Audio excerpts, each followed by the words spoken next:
কলকাতার গঙ্গার কোলে ঘেঁষা এই শহর, যেখানে নদী বয়ে চলেছে দিনরাত, অথচ আমাদের গ্লাসটা আজও খালি। কেন কেন এক গ্লাস পরিষ্কার পানির জন্য ঘন্টার পর ঘন্টা লাইনে দাঁড়াতে হয়? কলকাতার মতো নদী ঘেরা এই শহরে পানির এত বড় সংকট কেন? এটা শুধু পরিসংখ্যান নয়, এটা আমাদের ঘরের গল্প, আপনার আমাদের পরিবারের অস্তিত্বের গল্প। একবার চোখ বন্ধ করে ভাবুন, একটা সকাল যেখানে রান্না নেই, একটা বিকেল যেখানে স্নান নেই, একটা রাত যেখানে এক গ্লাস পানি পর্যন্ত নেই। আপনি কি তা কল্পনা করতে পারেন? না, আমরাও পারি না। এই সংকট আমাদের ঘিরে ধরছে নিঃশব্দে। তাই আজ জানতে হবে কেন ঘটছে এই সংকট, কিভাবে এটা আমাদের জীবনে আগুন জ্বালাচ্ছে, আর কিভাবে আমরা মিলে গড়তে পারি এই সমস্যার সমাধানের পথ। তাই ভিডিওটা একদম শেষ পর্যন্ত দেখুন, কারণ এই গল্পটা শুধু কলকাতার নয়, এটা আমাদের সবার গল্প।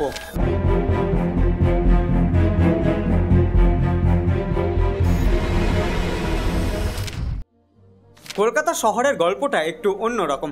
একদিকে গঙ্গা, হুগলি নদী, অন্যদিকে ছোট ছোট খাল আর জলাশয়। একসময় এই শহর ছিল পানির প্রাচুর্যের প্রতীক। 50 বছর আগেও কলকাতার মানুষ পানির জন্য এতটা হাহাকার করতো না, কিন্তু আজ গল্পটা পুরোপুরি উল্টে গেছে। কলকাতার পানির সংকট এখন শুধু খবরের শিরোনাম নয়, এটা আমাদের দৈনন্দিন জীবনের একটি কঠিন সত্য।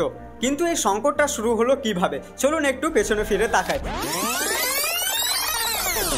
প্রথম কারণ হলো ভূগর্ভস্থ পানির অতিরিক্ত ব্যবহার। কলকাতার মানুষ, শিল্প, এমনকি কৃষির জন্য প্রতিদিন লাখ লাখ লিটার পানি তুলে নেওয়া হচ্ছে।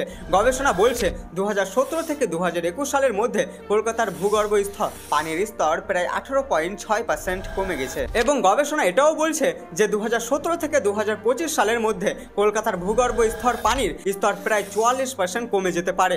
এটার কি মানে জানেন? এটার মানে হলো যে পানি আমরা আজ ব্যবহার করছি তা আমাদের ভবিষ্যৎ প্রজন্মের জন্য রেখে যাওয়ার কথা ছিল, কিন্তু আমরা সেটা শেষ করে ফেলছি। দ্বিতীয় কারণ হলো দূষণ। গঙ্গা আর হুগলি নদী আমাদের শহরের প্রাণ, কিন্তু শিল্পের বর্জ্য, প্লাস্টিক, রাসায়নিক সব মিলিয়ে এই নদীগুলোর পানি এখন অনেক জায়গায় পান করা অযোগ্য।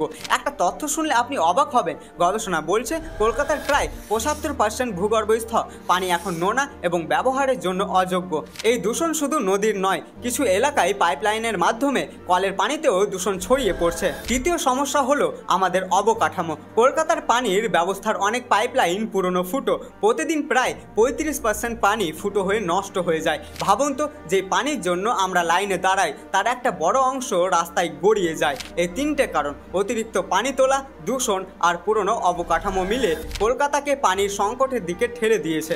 আগে কলকাতার মানুষ গঙ্গার পানির ওপর নির্ভর করত, হাতে পাম্প ছিল, কুয়ো ছিল, কিন্তু আজ গ্রীষ্ম এলেই পানির ট্র্যাকের জন্য অপেক্ষা করতে হয়, কলের শুকনো মুখ আর খালি বালতি। এই সংকট শুধু ধনী গরিবের মধ্যে ভেদাভেদ করে না, শহরের প্রতিটি মানুষ, প্রতিটি পরিবার এর প্রভাবের মুখোমুখি। তবে সবচেয়ে বেশি ক্ষতিগ্রস্ত হচ্ছে নিম্ন আয়ের সম্প্রদায়, যারা পানির বোতল কেনার সামর্থ্য রাখে না, যারা ঘন্টার পর ঘন্টা লাইনে দাঁড়িয়ে থাকে। এবার আসুন দেখি এই পানির সংকট আমাদের জীবনকে কিভাবে পাল্টে দিচ্ছে। প্রথমে কথা বলি স্বাস্থ্য নিয়ে। পরিষ্কার পানি না থাকলে কি হয়? রোগ, ডায়রিয়া, কলেরা, টাইফয়েড, এই রোগগুলো কলকাতার হাসপাতালে এখন নিত্যদিনের ঘটনা।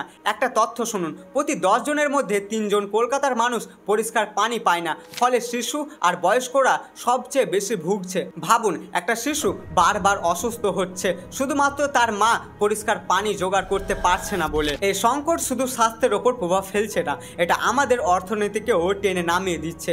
কলকাতার ছোট ছোট ব্যবসা, যেমন খাবারের দোকান, সেলুন, ধোপার দোকান, এরা পানি ছাড়া কিভাবে চলবে? পানির অভাবে অনেকেই কাজ বন্ধ করে দিচ্ছে, এমনকি স্কুলেও প্রভাব পড়ছে। কিছু এলাকায় পানির অভাবে স্কুল বন্ধ থাকছে, শিশুরা পড়াশোনা থেকে বঞ্চিত হচ্ছে। দীর্ঘমেয়াদে এই সংকট আরো ভয়াবহ হতে পারে যদি আমরা এখনই কিছু না করি। কলকাতার ভূগর্ভস্থ পানি একদিন পুরোপুরি শেষ হয়ে যেতে পারে। তখন আমাদের শহর বাসের অযোগ্য হয়ে উঠবে। এটা কি আমরা চাই? না, তাই তো। তবে কিছু কিছু পদক্ষেপ নেওয়া হচ্ছে। সরকার পানির ব্যবস্থা ঠিক করার চেষ্টা করছে, কিছু এনজিও বৃষ্টির পানি সংরক্ষণের প্রকল্প চালাচ্ছে, কিন্তু এই প্রচেষ্টা এখনো যথেষ্ট নয়। এই সংকটে সবচেয়ে বেশি ক্ষতিগ্রস্ত হচ্ছে বস্তির মানুষ। তাদের কাছে পানির বোতল কেনার টাকা নেই, তারা নোংরা পানির ওপর নির্ভর করছে, যা তাদের জীবনকে আরও বিপদের মুখে ঠেলে দিচ্ছে। একটা গল্প শুনুন। দক্ষিণ কলকাতার একটা বস্তিতে রিনা নামের এক মা প্রতিদিন ভোরে উঠে পানির ট্র্যাকের জন্য লাইনে দাঁড়ান, কিন্তু ট্র্যাক আসে না। তিনি তার 2 ছোট সন্তানের জন্য পানি জোগাড় করতে পারেন না, ফলে তারা অসুস্থ হয়ে পড়ছে। এই গল্প শুধু রিনার নয়, এটা কলকাতার লাখো মানুষের গল্প। এবার আসুন একটু কাছ থেকে দেখি এই সংকট কিভাবে কলকাতার মানুষের জীবনকে পাল্টে দিচ্ছে। ভাবুন, আপনি একজন মা, নাম সুমিতা। প্রতিদিন ভোরে উঠে আপনার 2 সন্তানের জন্য পানি জোগাড় করতে হয়, কিন্তু কল খুললেই শুকনো শব্দ। পাড়ার একমাত্র পাম্পে গেলে দেখেন লম্বা লাইন, ঘন্টার পর ঘন্টা অপেক্ষা করেন, কিন্তু পানি মেলে না। তখন কি করবেন? আপনার সন্তানের জন্য পানি ছাড়া রান্না করবেন কিভাবে? তাদের স্কুলে পাঠাবেন কিভাবে যখন স্নানের জন্য 1 ফোঁটা পানি নেই? এই গল্প শুধু সুমিতার নয়, কলকাতার লাখো পরিবার এই সংকটের মধ্যে দিয়ে যাচ্ছে। তবে এর মধ্যেও আশার আলো আছে। কিছু সম্প্রদায় একসঙ্গে এসে লড়াই করছে। উত্তর কলকাতার একটি পাড়ায় মানুষ নিজেদের উদ্যোগে বৃষ্টির পানি সংরক্ষণের ব্যবস্থা করছে। তারা প্লাস্টিকের ট্যাঙ্কে পানি জমিয়ে পাড়ার সবাইকে বিলি করছে। এটা দেখে মনে হয় মানুষ যখন একসঙ্গে কাজ করে তখন সমাধান সম্ভব। আপনি নিজে কল্পনা করুন, যদি আপনার বাড়িতে একদিন পানি না থাকে তাহলে কি করবেন? সকালে উঠে দেখবেন কল শুকনো, আপনার বাচ্চারা খেতে চাইছে কিন্তু রান্না করার পানি নেই। আপনি কি হাল ছেড়ে দেবেন না লড়াই করবেন? কলকাতার মানুষ ঠিক এইভাবেই লড়াই করছে। তারা হাল ছাড়েনি, তারা নিজেদের মধ্যে ঐক্য গড়ে তুলেছে, পানির জন্য সংগ্রাম করছে। এই মানুষগুলোই আমাদের নায়ক। এখন প্রশ্ন হলো, এই সংকটের মূল কারণ কি? আমরা ইতিমধ্যে জেনেছি অতিরিক্ত পানি তোলা, দূষণ আর পুরনো অবকাঠামো, কিন্তু এর পেছনে আরেকটা বড় কারণ আছে, আমাদের অজ্ঞতা। আমরা অনেক সময় পানি নষ্ট করি, কল খোলা রেখে ব্রাশ করি, গাড়ি ধোয়ার সময় বালতির পর বালতি পানি নষ্ট করি। আপনি কি জানেন একজন মানুষ দিনে গড়ে 150 লিটার পানি ব্যবহার করে, যার মধ্যে অনেকটাই অপচয় হয়? সরকারও এই সংকট সমাধানের জন্য কাজ করছে। নতুন পানির ব্যবস্থা তৈরি হচ্ছে, পুরনো পাইপলাইন ঠিক করা হচ্ছে, কিন্তু এই প্রচেষ্টা এখনো ধীর গতির। অনেক সময় তহবিলের অভাবে প্রকল্প আটকে যায়। তবে আশার কথা, কিছু স্থানীয় উদ্যোগ দেখে মন ভরে যায়। যেমন দক্ষিণ 24 পরগনায় একটি গ্রামে মানুষ বৃষ্টির পানি সংরক্ষণের জন্য ছোট ছোট ট্যাঙ্ক তৈরি করেছে। এই পানি তারা ফিল্টার করে ব্যবহার করছে। এবার সমাধানের কথা বলি। প্রথমত, আমাদের পানির অপচয় করা বন্ধ করতে হবে। আপনি যদি দিনে 1 বালতি পানি বাঁচান তাহলে 1 বছরে হাজার হাজার লিটার পানি বাঁচাতে পারেন। দ্বিতীয়ত, বৃষ্টির পানি সংরক্ষণ। কলকাতায় বর্ষায় প্রচুর পানি পড়ে, এই পানি আমরা যদি ট্যাঙ্কে জমিয়ে রাখি তাহলে গ্রীষ্মের সংকট কমবে। তৃতীয়ত, দূষণ বন্ধ করতে হবে। আমরা যদি নদীতে প্লাস্টিক বর্জনা না ফেলি তাহলে আমাদের নদী আবার পরিষ্কার হবে।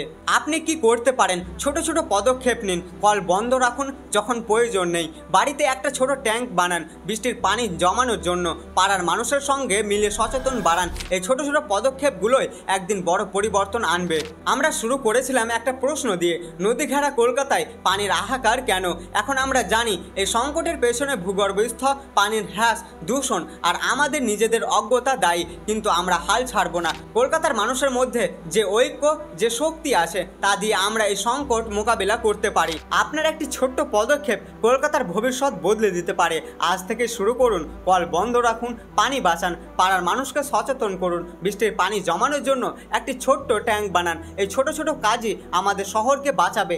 আমরা সবাই মিলে যদি একসঙ্গে কাজ করি তাহলে কলকাতা আবার পানির প্রাচুর্যের শহর হবে। তাই আজই প্রতিজ্ঞা করুন, আপনি পানির অপচয় করবেন না। আপনার পরিবার, পাড়া, শহরকে বাঁচাতে একটি পদক্ষেপ নেবেন। এই ভিডিও যদি আপনাকে একটুকু ভাবিয়ে থাকে তাহলে শেয়ার করুন আপনার বন্ধুদের সাথে এবং পরিবারের সঙ্গে এই গল্প ভাগ করে নিন।